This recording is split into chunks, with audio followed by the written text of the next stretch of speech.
सभी बच्चों को राधे राधे, नमस्कार, जय सिया राम। दोस्तों, एक बार फिर से मैथ्स अड्डा के इस प्लेटफॉर्म पर सभी साथियों का बहुत बहुत स्वागत है। उम्मीद की जाती है आप सभी बहुत अच्छे होंगे। और दोस्तों, जैसा कि आप थंबनेल में देख रहे हो, आज मेंसुरेशन 3D पर, क्षेत्रमिति 3D पर हमारी 8वीं क्लास है और जिसमें हम आपको मुख्य रूप से 2 टाइप कराने वाले हैं। और दोस्तों, अभी तक जो हमारे साथी नए हैं, जिन्होंने चैनल को सब्सक्राइब नहीं किया, तो चैनल को सब्सक्राइब करके बेल आइकन को प्रेस कर लीजिए ताकि हर वीडियो का नोटिफिकेशन आपको मिल सके।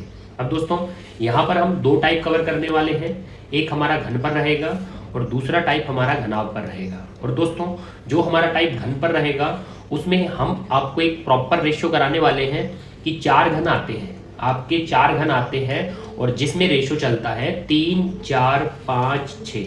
जैसे आपने समकोण त्रिभुज की जोड़े ट्रिपलेट्स याद किए थे 3, 4, 5, तो बस आपको 3, 4, 5 के साथ एक रेशियो 6 को और बढ़ाना है और आपको एक नया रेशियो याद करना है 3, 4, 5 और 6।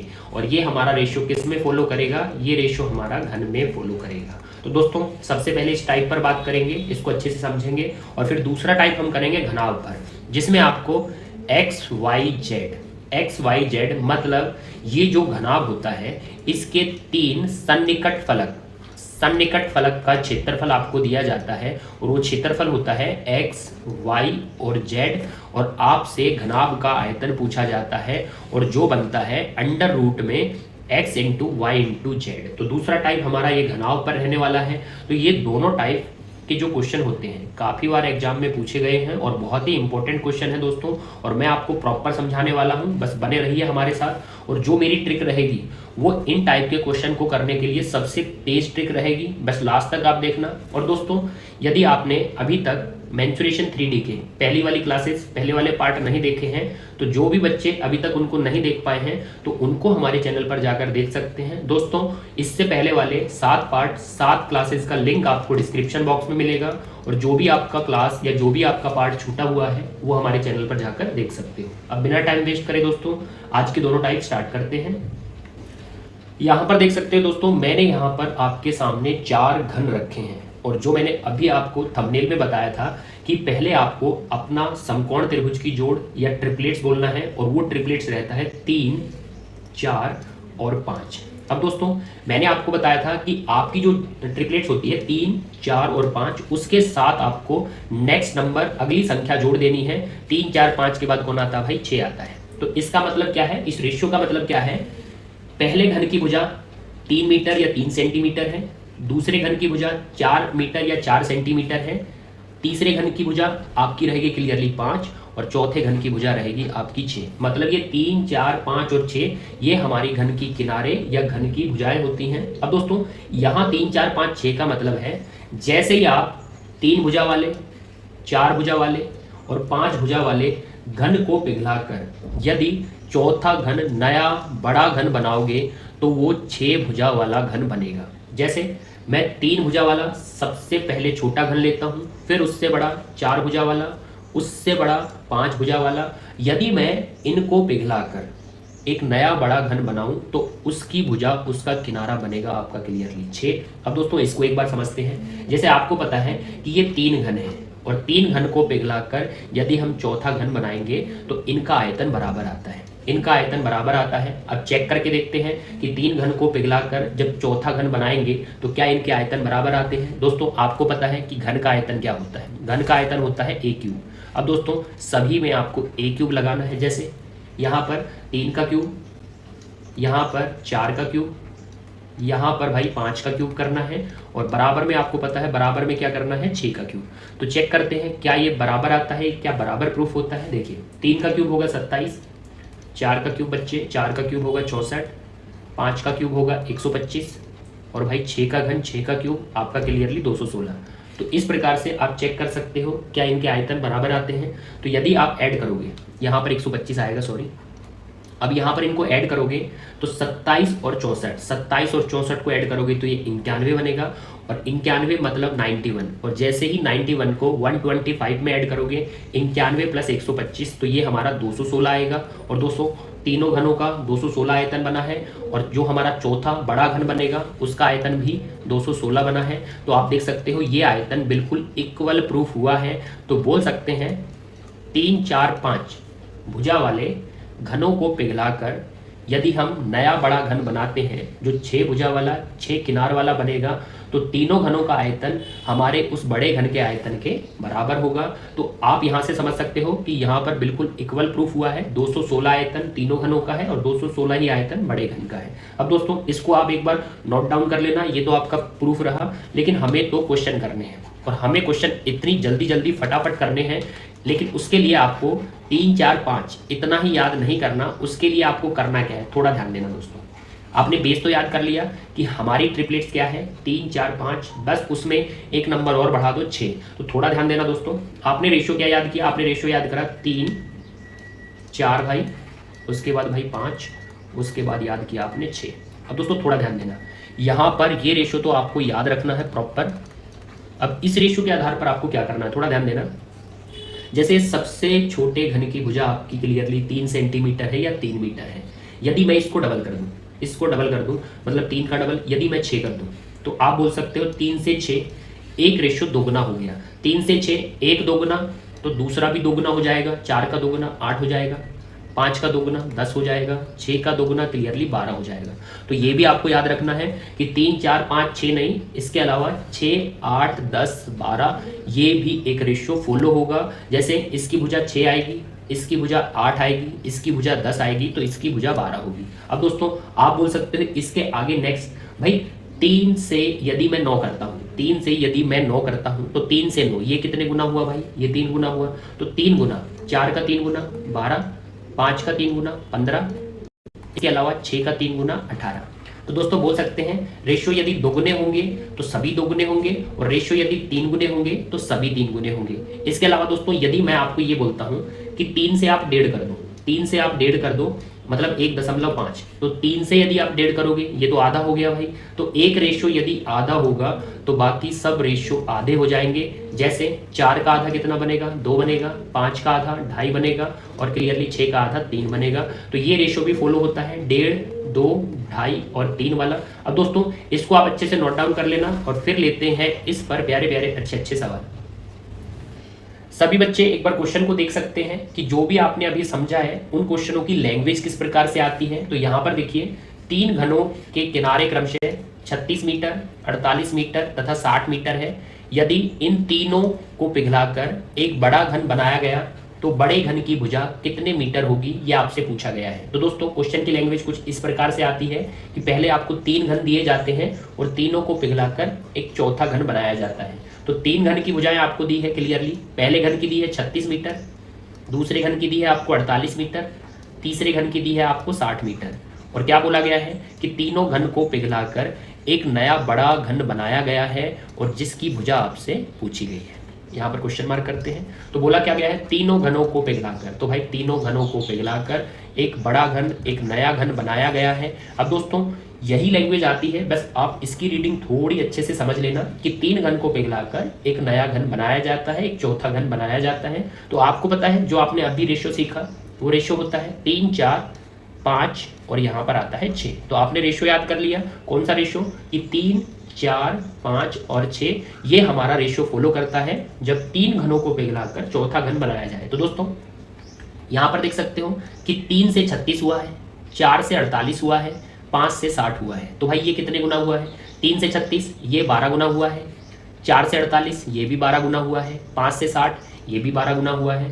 तो 3 से 36 12 गुना, 4 से 48 12 गुना, 5 से 60 12 गुना।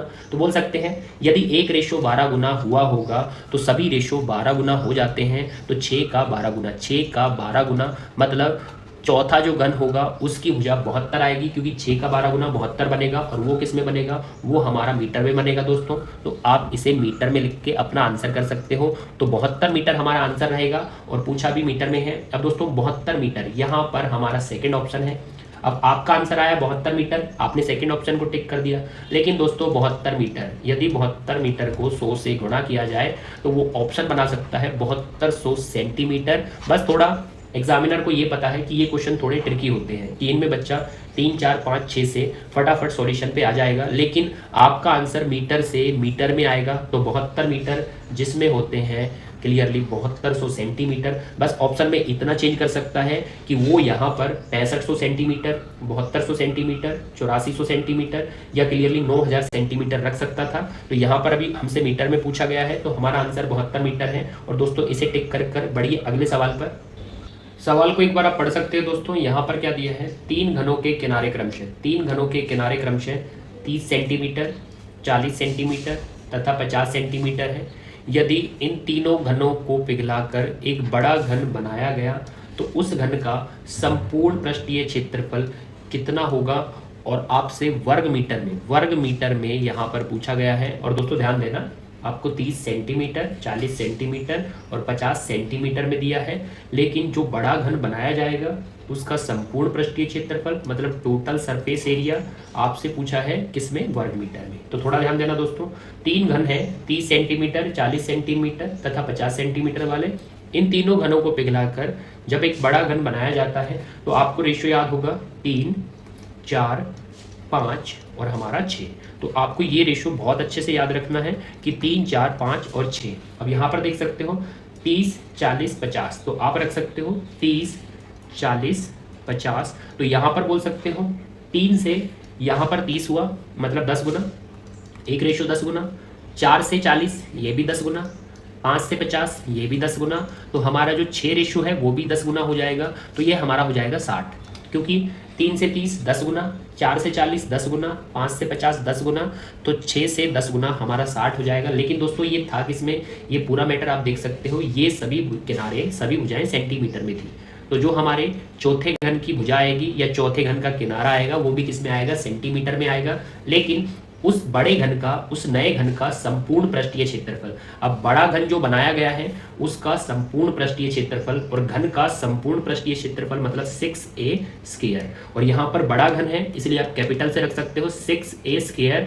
ये होता है हमारे घन का संपूर्ण पृष्ठीय क्षेत्रफल जो हमसे पूछा गया है। अब दोस्तों यहाँ पर देख सकते हो कि आपसे जो संपूर्ण पृष्ठीय क्षेत्रफल पूछा है वो वर्ग मीटर में पूछा है। वर्ग मीटर में मतलब आपको जो बड़े घन का किनारा या भुजा है वो मीटर में चेंज करनी पड़ेगी। तो आप बोल सकते हो कि उसका किनारा आया है 60 सेंटीमीटर, बड़े घन का किनारा 60 सेंटीमीटर आया है, और 60 सेंटीमीटर को जब 100 से भाग दिया जाता है तब वो मीटर में कन्वर्ट हो जाता है। तो बोल सकते हैं बड़े घन की भुजा 60 सेंटीमीटर या 60/100 मीटर हो जाएगी, क्योंकि सेंटीमीटर से यदि मीटर में कन्वर्ट करो तो डाटा को हमेशा 100 से भाग दिया जाता है। तो यहाँ पर सेंटीमीटर कन्वर्ट हो चुका है मीटर में। अब दोस्तों उस घन का संपूर्ण पृष्ठीय क्षेत्रफल 6a², ए आपका उसकी भुजा किनारा कितना है 60/100 मीटर। तो आप रख सकते हो a², और भाई स्क्वायर करने के लिए भाई यहाँ पर a² लगा है मतलब 60/100 को 2 बार रखा जाएगा। तो ये हो चुका है 6a²।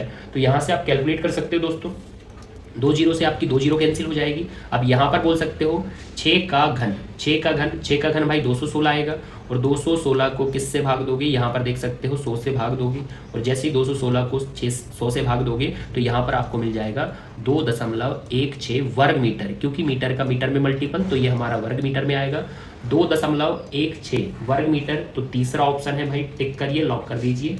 तो देख सकते हो दोस्तों किस प्रकार से आपसे क्वेश्चन पूछ सकता है, क्योंकि एग्जामिनर को पता है कि वो 3, 4, 5 और 6 का यूज़ करके 60 को बहुत जल्दी ले आएंगे। लेकिन वो 60 किस में आएगा भाई, ये सभी सेंटीमीटर में थे तो 60 भी सेंटीमीटर में आएगा, लेकिन उसने मीटर में पूछा है तो सेंटीमीटर को 100 से भाग, तो ये हमारा क्लियरली मीटर में आ गया।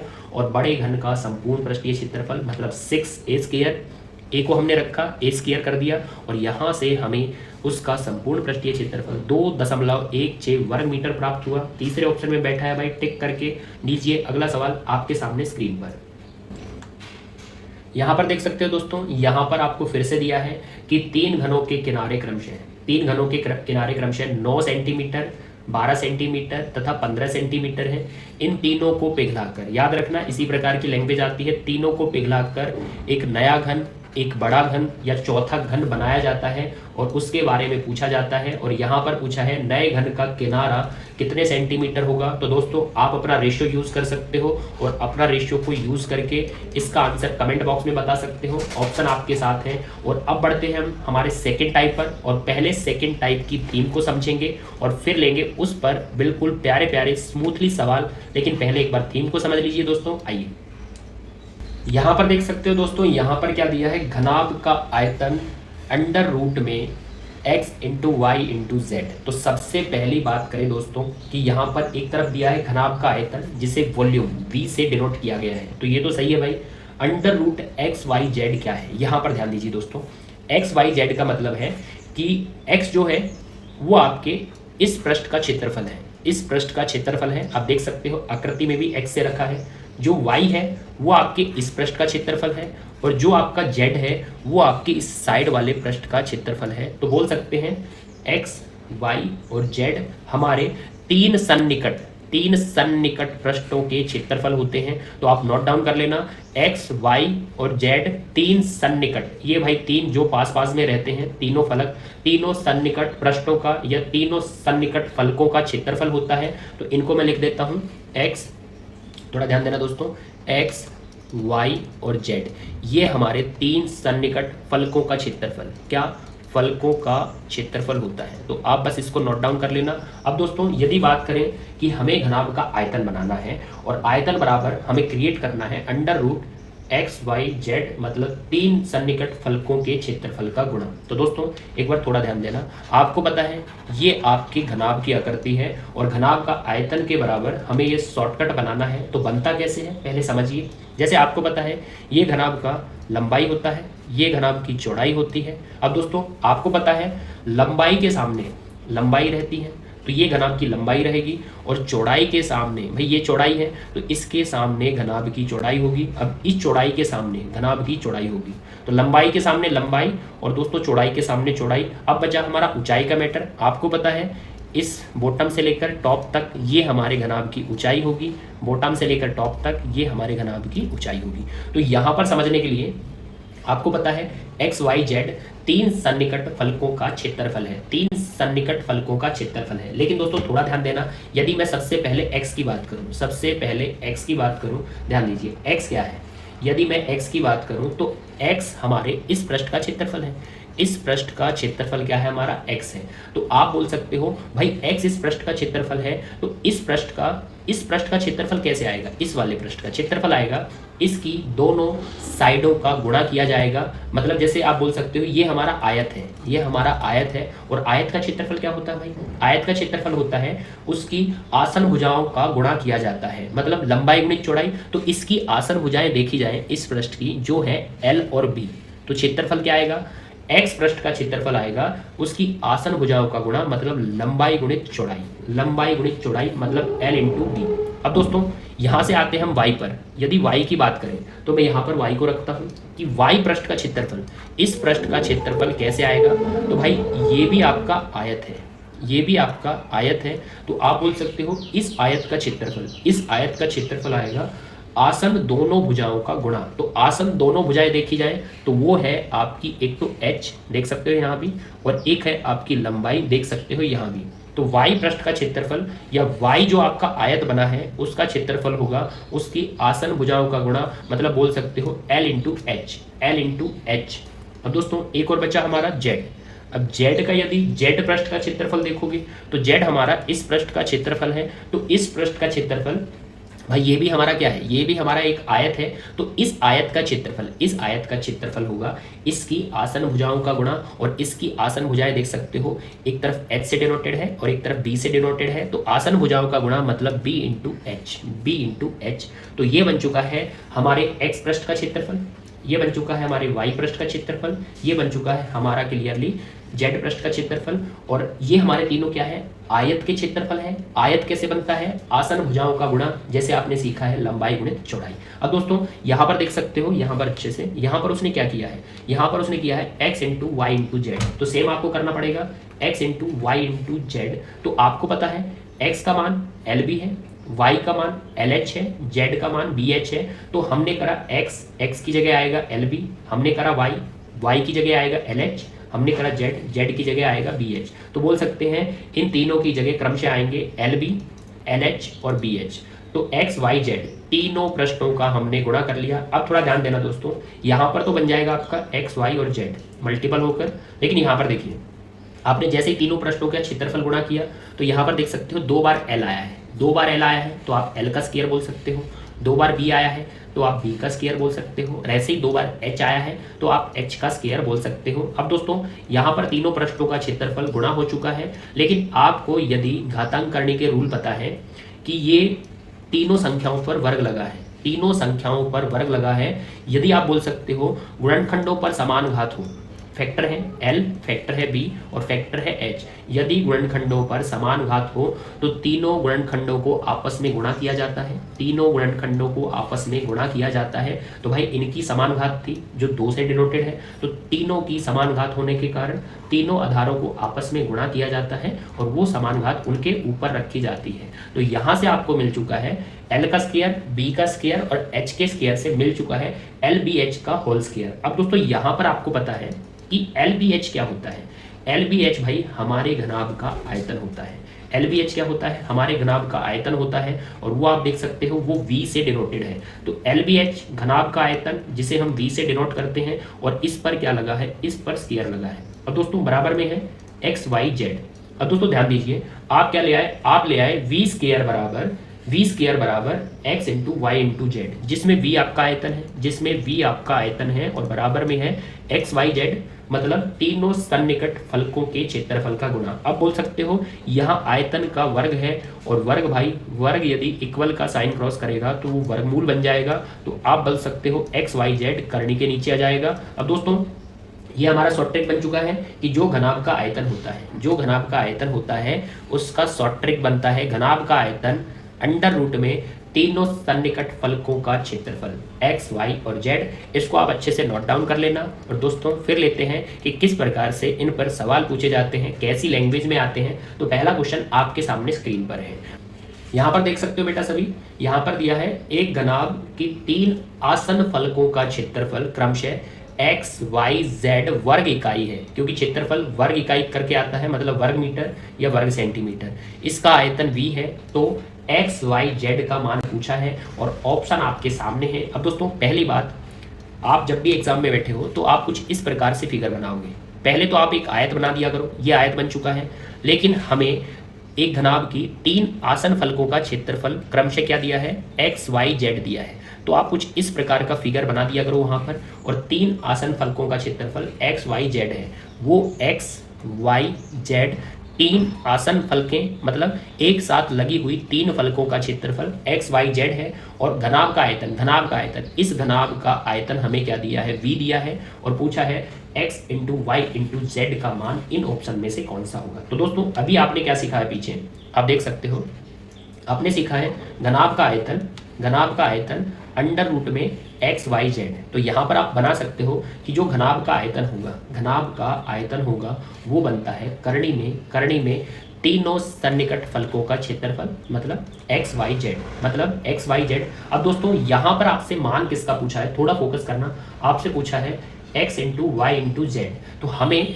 Under root x y z का मान नहीं बताना, हमें बताना है सिर्फ x into y into z. तो थोड़ा ध्यान देना दोस्तों, यहाँ पर एक्स वाई जेड पर करनी लगी है, और आपको पता है यदि करनी को हटाना है तो दोनों तरफ वर्ग किया जाता है, दोनों तरफ क्या किया जाता है, वर्ग किया जाता है। और जैसे ही आप वर्ग करोगे तो आपकी करनी, आपका वर्गमूल हट जाएगा, क्योंकि वर्ग से वर्गमूल कैंसिल होता है, तो आपका एक्स वाई जेड बाहर आ जाएगा, और यहाँ पर बचा आयतन, और आयतन का भी क्या, वर्ग। तो आप बोल सकते हो एक्स वाई जेड का मान क्या है भाई, एक्स वाई जेड का मान हमारा क्लियरली वी स्क्वायर है। तो वी स्क्वायर मतलब पहला ऑप्शन हमारे साथ है दोस्तों, इसे टिक कर दीजिए। और यहाँ से भी आप आंसर कर सकते हो, आप देख सकते हो यहाँ पर लिखा है एक्स वाई जेड का मान क्या था, क्लियरली वी स्क्वायर था। तो किसी को याद हो तो वो सीधा भी बोल सकता है कि x into y into z का मान वी स्क्वायर है। लेकिन दोस्तों आपको सिर्फ एक डाटा याद रखना है, एक तरीके से याद रखना है, और वो है वी बराबर आयतन बराबर अंडर रूट में एक्स वाई जेड। और जैसे ही आप दोनों तरफ वर्ग करोगे तो यहाँ पर करनी हट जाएगी, और करनी हट के एक्स वाई जेड का मान आ जाएगा वी स्क्वायर। पहले ऑप्शन को टिक कर दीजिए। और दोस्तों ये ट्रिक अच्छी लगी है और क्वेश्चन अच्छे से समझा है तो एक लाइक बनता है। और लीजिए अगला सवाल आपके सामने स्क्रीन पर। सभी बच्चे एक बार सवाल को अच्छे से पढ़िए। सवाल आपके सामने है, एक घनाभ की 3 आसन्न फलकों का क्षेत्रफल आपको क्या दिया है, 12 सेंटीमीटर स्क्वायर, 15 सेंटीमीटर स्क्वायर और 20 सेंटीमीटर स्क्वायर। और आपसे पूछा है तो घनाभ का आयतन कितना होगा, और वो क्लियरली घन सेंटीमीटर में पूछा है। और भाई डाटा भी हमें सेंटीमीटर में दिए हैं, मतलब हमें यूनिट में कोई दिक्कत नहीं है। तो यहाँ पर देखिए आपको एक घनाभ की 3 आसन फलकों का क्षेत्रफल क्रमशः दिया है 12, 15 और 20। तो यहाँ पर आप पेपर में या अपने नोट में कुछ इस प्रकार से आकृति बना सकते हो। और 3 आसन फलक, आसन फलक का मतलब होता है जो लगी लगाई 3 फलक होती हैं उनका क्षेत्रफल है 12, 15 और क्लियरली आपका 20। और आपको पता है ये जो 3 आसन फलक होते हैं इनको हमने डिनोट किया था एक्स, वाई और जेड। तो 3 आसन फलक जिसको हमने डिनोट किया था एक्स, वाई, जेड, और जो आपको दिया है 12 सेंटीमीटर स्क्वायर, 15 सेंटीमीटर स्क्वायर और 20 सेंटीमीटर स्क्वायर। और घनाभ का आयतन हमसे पूछा गया है। तो दोस्तों थोड़ा ध्यान देना, घनाभ का आयतन बराबर under root x, y, z. ये आपने अच्छे से याद किया है कि घनाभ का आयतन बराबर करनी में तीनों सन्निकट फलकों के क्षेत्रफल का गुणनफल। अब यहाँ पर आयतन तो हमको बताना है। अब आपको देखिए एक्स, वाई, जेड क्या दिया है, एक्स आपका 12 है, वाई आपका 15 है और क्लियरली जेड आपका 20 है भाई। तो यहाँ से आप एक्स, वाई, जेड को रख सकते हो। तीनों आसन फलकों के क्षेत्रफल करनी के अंदर रखे जाते हैं। अब दोस्तों आयतन आएगा, देखो दोस्तों यहाँ पर या तो आप इनको फैक्टराइज कर लो, इनके टुकड़े कर लो, लेकिन डाटा देखे जाए तो इतने बड़े नहीं हैं। और वैसे भी आपको पता है कि सम इंटू 5 ये हमारी 0 बनेगी, क्योंकि 12 का यदि 15 में गुणा, 12 का 15 में गुणा तो ये 180 बनेगा। यहाँ पर 20 है तो 20 को रख दीजिए। अब आपको पता है यहाँ से 10 और यहाँ से 10, 10 गुणित 10 मतलब 100 बनेगा और 100 का वर्गमूल 10 आएगा भाई। 18 बचा है और 2 बचा है, मतलब 18 दूनी 36 बचा है और 36 का वर्गमूल 6 आएगा। और दोस्तों इस प्रकार से आपका आयतन आएगा 60, और 60 ये सेंटीमीटर में था तो 60 घन सेंटीमीटर मतलब सेंटीमीटर क्यूब, तो 60 घन सेंटीमीटर। तो क्लियरली तीसरा ऑप्शन बैठा है। और दोस्तों ऑप्शन देखे जाए 60 का वर्ग उसने 3600 भी रखा है, 60 को 5 से गुणा करके उसने 300 भी रखा है और 60 को 3 से गुणा करके 180 रखा है। लेकिन हमें पता है अंडर रूट में एक्स, वाई, जेड रखेंगे और जैसे ही करनी से बाहर आएंगे तो हमें सीधा घनाभ का आयतन मिलेगा जो क्लियरली 60 घन सेंटीमीटर है। तीसरे ऑप्शन को टिक करिए। और दोस्तों एक क्वेश्चन और आपके सामने, और ये हमारा आज का लास्ट क्वेश्चन है, और उसके बाद आपको एक क्वेश्चन होमवर्क के लिए मिलेगा। जिसका था तुमको इंतजार वो घड़ी आ गई। तो दोस्तों आज का लास्ट क्वेश्चन आपके सामने है जिसका आपको बहुत अच्छे से इंतजार था। तो इसे देखिए यहाँ पर दिया है एक घनाभ की 3 आसन फलकों का क्षेत्रफल, 3 आसन फलकों का क्षेत्रफल 32 सेंटीमीटर स्क्वायर, 24 सेंटीमीटर स्क्वायर और 48 सेंटीमीटर स्क्वायर है। तो वही घनाभ का आयतन आपसे पूछा गया है। तो दोस्तों सबसे पहली बात फिर से एक बार लास्ट क्वेश्चन में एक बार फिर से आकृति को बनाते हैं कि 3 आसन फलक या संलग्न फलक बोला जाता है जो एक दूसरे से अटैच रहती है। जैसा आप फिगर देख सकते हो जो एक दूसरे से क्या रहती है, अटैच रहती है। तो 3 आसन फलक ये वाली होती है जिनका क्षेत्रफल आपको 32, 24 और 48 दिया है। और आपको पता है इनको एक्स, वाई और जेड से हमने डिनोट किया था। अब दोस्तों हमसे पूछा गया है घनाभ का आयतन मतलब वॉल्यूम हमसे पूछा गया है। दोस्तों आपको पता है कि आयतन बराबर अंडर रूट में तीनों फलकों का क्षेत्रफल x into y into z होता है। तो बस आपको कुछ नहीं, जो आपको x, y और z आपको मिले हैं सिर्फ आपको वो पुट करने हैं तो आपको आयतन प्राप्त हो जाएगा। तो दोस्तों अंडर रूट में x, y और z, x आपका 32 है, y आपका 24 है और z आपका 48 है 48। तो दोस्तों अंडर रूट में x, y, z को रख दिया गया है। अब यहाँ पर दोस्तों जैसा आपने पिछला क्वेश्चन किया है उसमें क्या था, उसमें 12, 15 और 20 एक नॉर्मल डाटा थे और 12 और 15 को गुणा किया था तो 180 मतलब एक जीरो बनी थी और 20 में भी क्या थी, एक जीरो थी। तो वहाँ पर हम कैलकुलेशन बहुत इजीली कर गए क्योंकि वहाँ पर मल्टीपल में जीरो आ रही है। लेकिन यहाँ पर दोस्तों ध्यान दीजिए, यहाँ पर 32 इंटू 24 या 24 इंटू 48 या 48 इंटू 32 करेंगे तो कोई जीरो नहीं बनती,